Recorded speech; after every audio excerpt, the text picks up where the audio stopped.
शिर्डीमधून साई संस्थान प्रशासनाच्या विरोधात ग्रामस्थांनी आक्रमक होत मोर्चा काढला। विविध मागण्यांसाठी ग्रामस्थांसह व्यापारी एकवटले तर मंदिराचे चारही गेट खुले करा, साई समाधीवर लावलेली काच हटवा, साई भक्तांच्या सुविधेसाठी सर्व गेटवर चप्पल स्टँड आणि लॉकर उभारण्याची मागणी करण्यात आलेली आहे। तर 15 दिवसात मागण्या मान्य न केल्यास तीव्र आंदोलनाचा इशारा देखील देण्यात आलेला आहे। महत्त्वाची आणि मोठी बातमी आपण पाहतोय, मागण्या मान्य न झाल्यास तीव्र आंदोलनाचा इशारा व्यापारी आणि शिर्डी ग्रामस्थांच्या वतीने देण्यात आलेला आहे।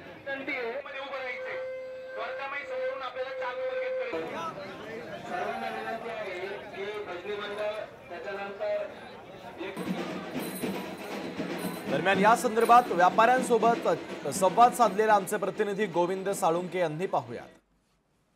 शिर्डीतील ग्रामस्थ एकवटले आहे।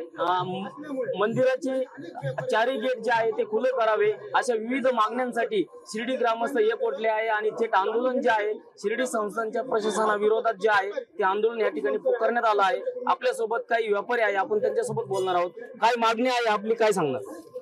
सर्वात प्रथम असं आहे का शिर्डी साईबाबा संस्थांनी जी मनमानी चालवली, कधी 5 नंबर गेट उघडणं, कधी 1 नंबर उघडणं, कधी 2 नंबर बंद करणं, कधी 4 नंबर बंद करणं, तर याचा अर्थ आता कुठेतरी एक शंकेचं कारण निर्माण झालंय का साईबाबा संस्थांमधले जे मेन सीओ आहे तर हे गेट उघडणे आणि बंद चालू करणे या निमित्ताने यांना काही हप्ते मिळतात का? काय कुठल्याही प्रकारचं फूल हा नारळ तसं सगळं बंद केलेलं आहे।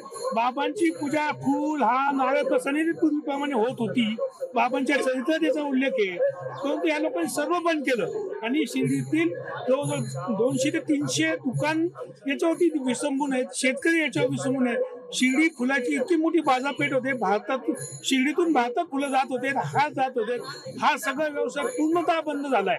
फुल हार प्रसाद बंद झाल्यामुळे फार मोठा नुकसान झालेलं आहे आणि भक्तांना पण अनादर होतो बाबाकडे। येथील जे व्यापारी असेल, दुकान असेल, यांचा व्यवसाय जो आहे तो वाढावा यासाठी शिर्डी ग्रामस्थ एक उठले आहे आणि आता थेट या ठिकाणी मोर्चा काढून शिर्डी संस्थांच्या विरोधात हा या ठिकाणी मोर्चा काढलेला आपल्याला पाहायला मिळत आहे। गोविंद साळुंके, लोकशाही मराठी, शिर्डी।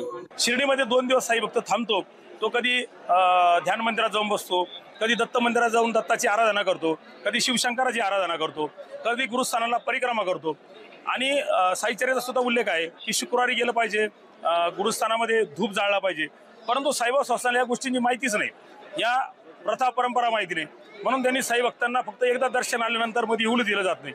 आमचा त्याला सक्त विरोध आहे आणि हे चारही गेट खुले करावे यासाठी आज हा व्यापारी आणि ग्रामस्थांनी भव्य असा मोर्चा आयोजित केला। आता जर आम्ही साईबाबा संस्थाला सांगितलंय की जर 15 दिवसात आपण निर्णय घेतला नाही तर उग्र आंदोलन छेडलं जाईल, याची सर्वस्वी जबाबदारी साईबाबा संस्थांवर असेल। लोकशाही मराठी, ऐका, पहा, जागरूक रहा।